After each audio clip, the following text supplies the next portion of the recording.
Auga aizsardzības līdzekļus mēs lietojam lielākoties tikai vajadzības gadījumā. Bija kādreiz tāda sistēma, ka tu strādāji un tu jau profilaktiski visu it kā gāji, bet tad arī bija tā, ka liela daļa tie, kas tā darīja, izlietoja neliederīgi šo auga aizsardzības līdzekļu. Mēs tomēr skatāmies, kas tās ir par, teiksim, nezālēm, kas mums tam laukam ir, vai atkal, teiksim, skatāmies skaitēks, skatāmies arī prognozi, kāda var būt, lai nesanāk tā, ka, ja mēs gribam sākt miglot, tajā brīdī mitrēs laiks, mēs arī varam to lietu nepaspēt, un tad tas rezultāts varētu būt arī ļoti riskants tā.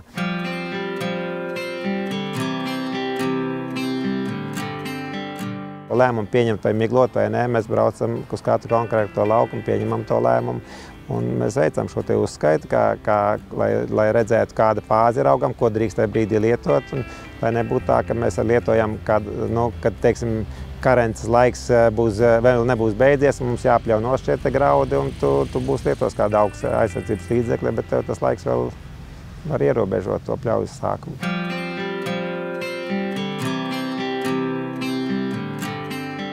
Lai mēs varētu strādāt un lietot auga aizsardzības līdzekļus, mums tomēr vajag ar saviem kaimiņiem sadzīvot. Ja? Tie ir tie bitinieki, tie ir bioloģiskie, un arī šīs te joslas jāievēro. Bet katrā ziņā vienmēr lūdzu tos cilvēkus, kam ir kādas pretenzijas, ka mēs miglojam, lai viņi nāk, teiksim, piesakās. Mēs katru reizi, kad tiek veikti šie te miglojumi, tad mēs viņus brīdinām, kad mums būs miglošana ar tādu preparātu.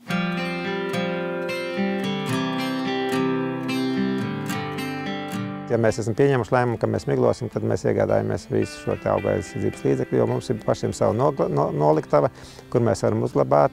Noliktava ir apsildām, mēs varam glabāt arī ziemā, tur nav problēmas. Mums ir sava žurnāls, kur mēs parādām, kas tajā dienā tiek izņemts. Ja arī tiek atvests atpakaļ, tad mēs tur parādām arī atgriezt šo auga aizsardzības līdzekli.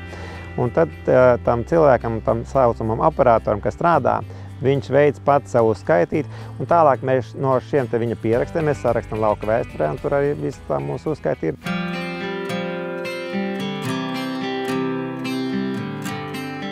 Puišiem, kas strādā taisni uz lauka vai pie kodināšanas, viņi tiek apgādāti ar spēcapģērbu, ja, lai varētu droši strādāt, lai nebūtu kāda, teiksim, kad tev varētu uzlīt kāds šķidrums vai kaut kas tā kā cimdi, aizsarga bildes respirators, kas ir domāts taisni šiem te ķimikālajām, tiem filtriem, kas aizsargā pret ķīmiju. Tāpat tās arī traktoram mums iekšā ir ogļu filtri, gaiss tas, ko viņš elpo, lai tas būtu tīrs.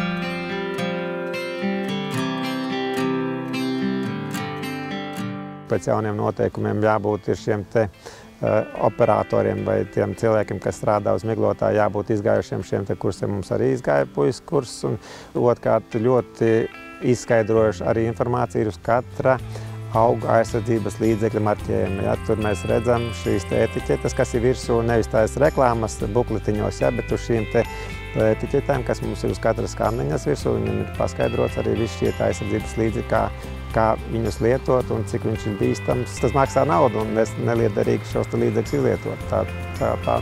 Lai tā nebūtu, mēs sekojam, kas jālieto.